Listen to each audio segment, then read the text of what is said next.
నారా చంద్రబాబు నాయుడు అనే నేను శాసనం ద్వారా నిర్మితమైన భారత రాజ్యాంగం పట్ల నిజమైన విశ్వాసం, విధేయత చూపుతానని, భారతదేశ సార్వభౌమాధికారాన్ని, సమగ్రతను కాపాడుతానని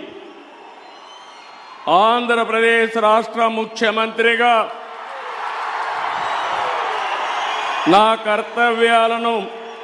శ్రద్ధతో, అంతఃకరణ శుద్ధితో నిర్వహిస్తానని, భయం గాని, పక్షపాతం గాని, రాగద్వేషాలు గాని లేకుండా రాజ్యాంగాన్ని, శాసనాలను అనుసరించి